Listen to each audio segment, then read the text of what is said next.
Hi, Dan. Thank you so much for joining me in this podcast episode. Really appreciate it. How are you today? I'm doing great. How are you?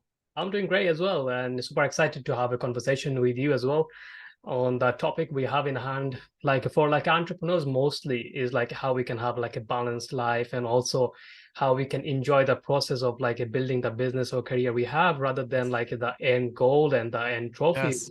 always chase down, and eventually Yes. we burn out and also like feel like a failure, or sometimes we hit the pinnacle of a success and realize there is nothing there. Like I wasted so much of my time and could have been enjoyed my family and friends. So Yes. before that, I'd love to know more about yourself. Like how did you started your journey on Yeah. entrepreneurship? I love it. I love it. I'm so excited to be here first. Just to thank you again for having me on this show. I started my entrepreneur journey in my mid 20s, about 15 or so years ago. I'm 40 years old now. It took me a while to really come to realize that I'm an entrepreneur. It feels like that's kind of that my true nature in some ways. And Mm, it took a process to really be able to say, yeah, this is what I want. This is what I want to do. And I think part of it is because there isn't a template for it in my life.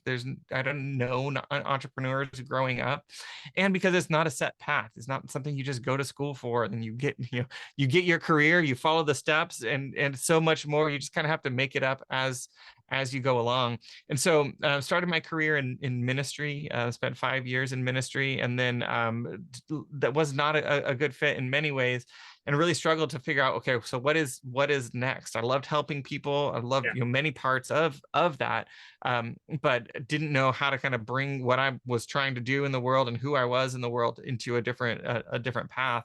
And over time kind of came to this idea that I had so much energy around ideas of people becoming who they're meant to be. Mm, Went to grad school around that idea, and then the outcome of that was I want to start a business around this, which is the meaning movement. Started over, I guess, about ten years ago or so.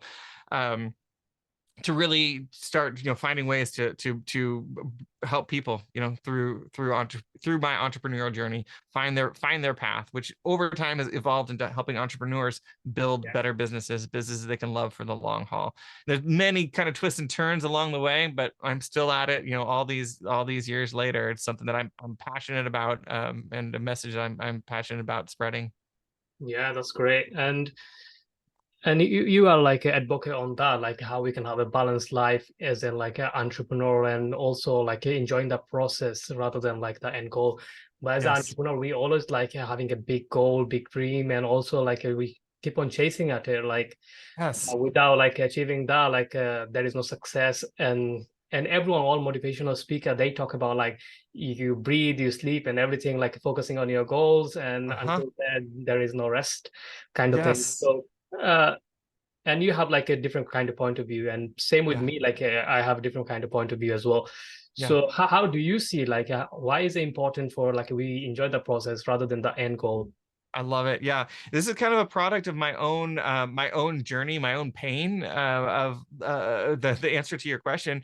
In short, the reason it's important is because, especially when you're building something, every entrepreneur I know has a vision for what they want to do in the world, what Yeah, they want to bring, what they want their business to be, all of those things. And we get so focused on that vision and bring that about that we end up sacrificing so much of our lives in order to bring about that vision. And the lesson that I learned the hard way is that because we have that passion, we have that vision, we have that direction, that goal we're going after, we end up sacrificing our day-to-day life to a life that we don't love in order to achieve that goal, but that goal may never come. And I hit a wall about a year ago when a bunch of things happened. It's kind of one of these moments, kind of a perfect storm.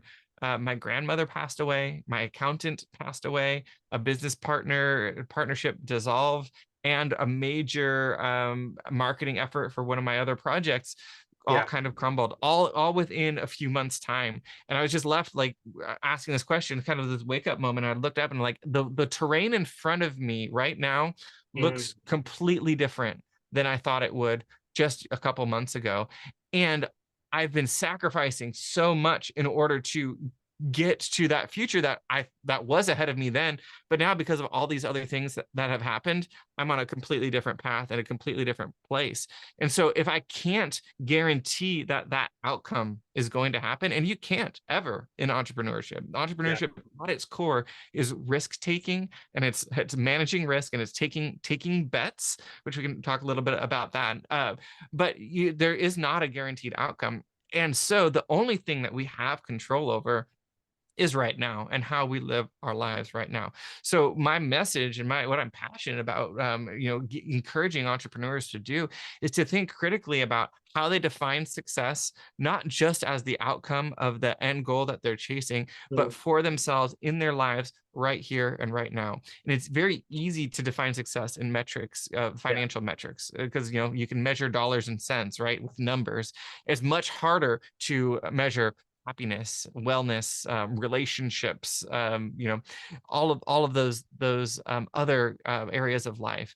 And so I want to encourage and call entrepreneurs to quantify as much as possible what success looks like for them in all the areas of life that matter to them. So first, that starts with what are those areas? What are Mhm. the areas of life that matter to you?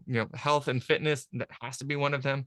Relationships, if they have a partnership or a marriage, or a family, or kids, parents, whatever it might be. Their community, they have a spiritual side to their life or faith side to their life.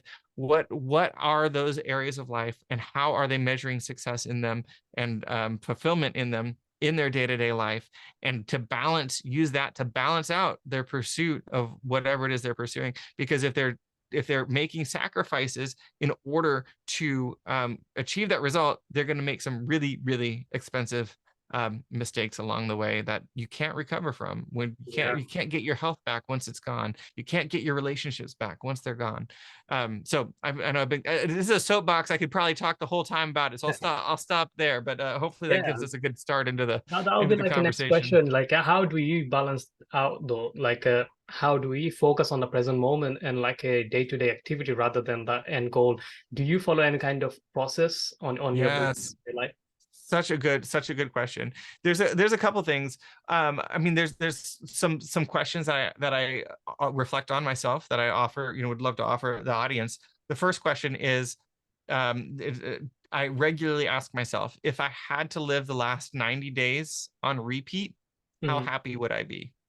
And that's like a kind of a big picture question that you can then get more granular from there. But it's think of like the movie Groundhog Day, like where the guy's living the same day. Like if you had to do that on a quarterly basis, Yeah. would that be a fulfilling life? Would that be a happy life? And if the answer is no, or I'm not sure, then you need to make changes. And then based on the outcome of that question, then you can get more granular with those changes. The other questions that I often will ask is, just thinking about all the important areas of my life. To get super granular, like how many miles a week am I running? And Mhm. am I doing my, I do calisthenics, and am I on my, my training program? Um, how much time am I spending with my kids? Looking at my calendar, how much one-on-one time have I had with each of my kids? How much time have I had with my wife? How many times have I, gone out with a friend just to connect, have a cup of coffee, and just have a conversation, or have a phone call to catch up? Some Yeah. of those kinds of questions it can feel a little bit forced, but it really depends on personality. You don't have to put it into numerical terms. It can just be a felt sense. Or if numbers make sense, put it in hours. How many hours have you spent with friends in the last month? And to as much as possible quantify those. So those are some of the check-ins that I do. I do personally. One of the other questions, that's again kind of a bigger picture question, that I asked my wife the other day, and it's one that I come back to with her, is, if someone asked you, as I said to her, if someone asked you how happy or if I'm happy, what would you say?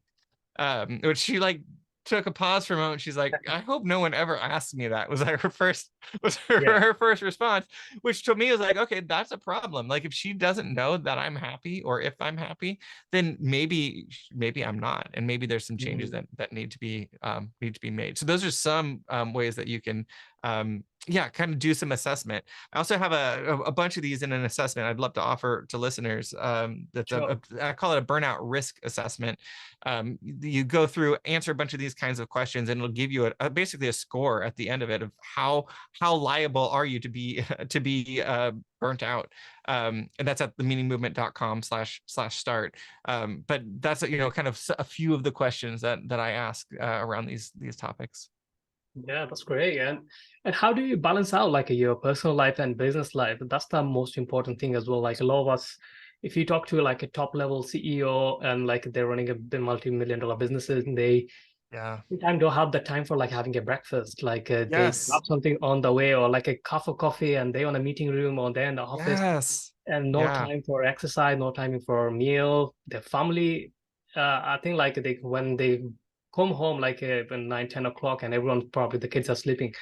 Yeah. So how do you balance your time like so you can balance your work, your personal life? Yes. Yes.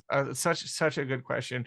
Well, I think like the first thing is like the people who are, the billionaires on the front of, Fortune magazine or whatever it might be. I don't think that they're the right people to model our lives after. And this might not, maybe this is just my bias, but for me, success is not just to have a successful company, to not just have $1 billion in the bank or whatever it might be, but to have more control. So if you're the life that you're describing of no time for family, no time for I don't eat breakfast, but no time for meals to take care of, like do all the Yeah. things that you need to be doing to take care of yourself. Like that's not a successful life in my terms. And so the way to balance is choose a different outcome that you're pursuing. And if your goal requires that lifestyle, then you need to change your goal, in my mind. Mm. Because again, if you're living that life and that's not a life you enjoy, then when will you stop doing that and start enjoying life? I've had a few moments in my life. One actually just happened this last year on Thanksgiving, when all of a sudden my health went sideways on me. A stomach issue, completely unrelated to anything in my life, and no, not diet related, not sickness related, just a body thing, and put me in the hospital. And it's just like your health, just like this, could be gone, Yeah. right? We don't know what the future holds. We don't know how long we have to achieve those goals. And so if you're not having fun, if you're not enjoying and experiencing life in a good way right now, then you're not doing it. You're not living a good life by my definition.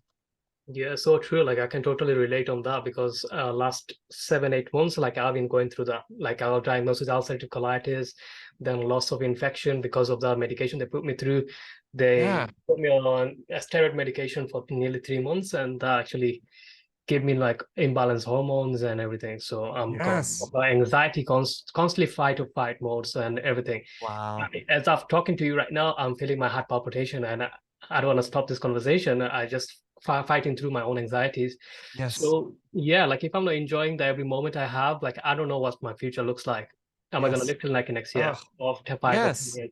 Because I there is mean, no case guarantee. Like case in point. Yeah. yeah, Thank you for before that, like I sharing that. didn't know like I'm gonna be that ill and it's gonna put me off like for like 8, 9 months. Like I have to deal with that kind of situation, going to Yeah. hospital back and forth and things like that.